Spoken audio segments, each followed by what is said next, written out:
여러분은 30대를 건강하게 보내고 있으신가요? 전 그렇지 못하고 있습니다. 아무래도 제 몸은 호르몬이 거의 박살이 난 것 같거든요. 나이 30대 중반, 몸무게 92kg, 지난 1년간 배달 음식 거의 매일 먹음, 대사수치, 중성지방, 콜레스테롤, 공복혈당, 혈압 모두 정상 기준 초과, 특히 중성지방 수치 매우 심각, 멘탈 상태 마찬가지로 엉망, 분단위로 집중력 상실, 항상 흐리멍텅한 머릿속, 자제력, 최하, 게으름, 최상. 어릴 적 상상한 30대, 그리고 실제 30대가 된 내 현재 상태.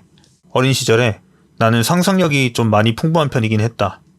제 현재 상태를 나열해봤는데 알고 있던 것들이라도 이렇게 모아놓고 보니까 조금 더 그렇네요. 사실 제 3자 입장에서 보면 그냥 게을러서 자기관리 안 되는 것이 무슨 호르몬 타령이냐 이러실 것 같은데, 저도 이제 이렇게 살면 진짜 안 되겠다라는 생각이 들어서 좀 알아보다가 호르몬의 중요성을 깨달아가고 있는 중입니다. 저 같은 경우 원래는 이러지 않다가 특정 시점 이후에 갑자기 생활습관과 건강이 무너진 케이스인데, 그 시점에 호르몬에 직접적인 타격을 받았다고 저는 추측을 하고 있습니다. 대략 한 3년 전쯤, 그때쯤에 개인적인 일로 스트레스가 진짜 심했거든요. 그때 제일 힘들었던 게 잠을 거의 못 잤다는 거예요. 잠들기도 어려웠지만 잠에 든다고 해도 분 단위로 계속 잠에서 깼었어요.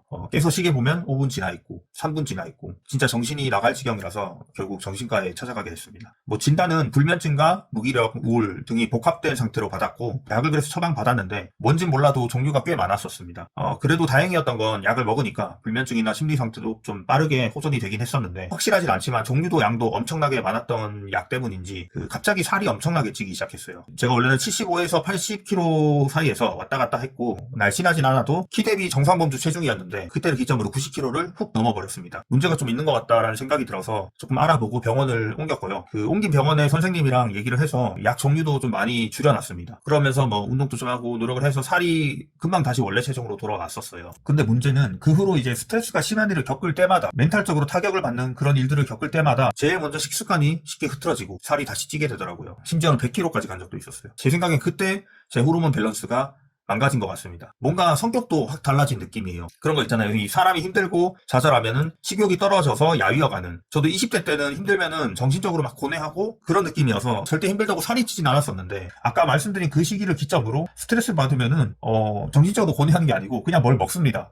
돼지 마냥 뭘 먹고 달고 자극적인 뭔가를 그냥 계속 입에 넣는 사람이 되었습니다. 지금 생각해보면 일종의 회피인 것 같아요. 골치 아프니까 그냥 내려놓고 맛있는 거나 때려 먹자, 그냥 이거요. 근데 이게 당장의 정신은 편할지 몰라도 이제 이렇게 몸이 망가져가고 있네요. 생각해보면 힘든 일 겪을 때 그걸 제대로 된 방식으로 이겨내지 못하면 정신이나 몸 둘 중에 하나는 결국에는 망가질 수밖에 없는 것 같습니다. 사실 지극히 이거는 개인적인 얘기이지만 한국 사회가 스트레스가 심한 사회이기 때문에 저와 비슷한 어려움을 겪는 분들이 많이 있을 것 같아요. 특히 저와 같은 30대 분들이라면 이제는 마냥 젊기만 한 나이는 또 아니잖아요. 건강은 지금이라도 챙겨 나가야 할 것 같은데, 저 같은 경우에 마음먹고 이제 변화를 좀 시도해 보려다가 이 호르몬에 대해서 알아보게 되었고, 이거다 하고 고치게 되었습니다. 이 말 많이들 들어보셨잖아요. 인간은 호르몬의 노예이다. 제가 이 쓰레기 같은 음식에서 벗어나지 못하는 것도, 자꾸만 무기력하고 우울한 것도 모두 호르몬의 영향을 받아서 일어난 일이란 건데요. 저 같은 경우 이제껏 뭔가를 시작할 때, 예를 들어서 새해 계획을 세우거나 할 때 매번 의지를 다잡고 정신력을 다잡으려 했었어요. 하지만 뭐 항상 그리 오래가지 못했고요. 뭔가를 제대로 꾸준히 해본 적이 한 번도 없었던 것 같아요. 그런데 정말 호르몬이 모든 문제의 핵심이라면 그 실패들은 당연하지 않았나 생각이 듭니다. 온갖 건강하지 않은 호르몬들을 다 껴안고 건강하고 성공적인 다짐을 해봤자 아무 소용이 없으니까요. 그래서 저는 이제부터 호르몬 개선 프로젝트를 실천해 보려고 합니다. 우리 몸에 수없이 많은 호르몬이 있지만 그 중에서 영향력이 큰 주요 호르몬들이 있더라고요. 그리고 그중 상당량이 장에 위치한다고 합니다. 최근에 장뇌축이라는 용어가 부각이 되고 있는데, 장과 뇌가 연결이 되어 있어서 서로 밀접한 영향을 주고받는다는 거예요. 장 건강이 좋지 않으면 정신적인 문제가 생길 수 있고, 반대로 정신적으로 힘들어도 장이 나빠지는, 그냥 둘이 한 몸이라는 뜻인데, 그래서 이 스트레스와 배가 연관되어 있는 말들이 많이 있습니다. 속담 중에 사촌이 땅을 사면 배가 아프다라는 말도 있고, 나쁜 일을 겪으면 우리가 속상하다고 얘기를 하고, 또 질투가 나면 배알이 꼴리다 이렇게 얘기를 하잖아요. 이게 그냥 하는 말이 아니고 진짜로 그 상황에 그 감각이 느껴지니까 생겨난 말들이었던 건데요. 저는 지난 1년간 정크푸드만 먹었으니까 이 장 상태가 엉망진창일 거예요. 실제로 언젠가부터 저는 이 걸핏하면 좀 배가 쉽게 아프고 가스도 진짜 잘 차거든요. 늘 이 불쾌감을 지니고 일과를 보낼 때가 꽤 많이 있어요. 장내축 이론에 의하면 저는 정신적으로도 상태가 안 좋을 수밖에 없는 건데요. 그래서 저는 이제 정했어요. 일단은 장부터 시작하자. 먹는 음식을 바꾸고 장 상태를 낫게 해보자. 물론 지금 저는 먹는 음식만 문제가 아니고 사실 총체적 난국이긴 합니다. 일단 제가 잠을 좀 푹 못 자는 편이고요. 햇빛을 많이 봐야 된다고 하는데 햇빛도 많이 못 보고, 운동을 따로 지금 하고 있지도 않고, 활동량 자체가 적고, 이외에도 뭐 문제가 많이 있습니다. 여기 말 다 못할 만큼 여러 가지 문제가 저한테 있다는 걸 알고 있지만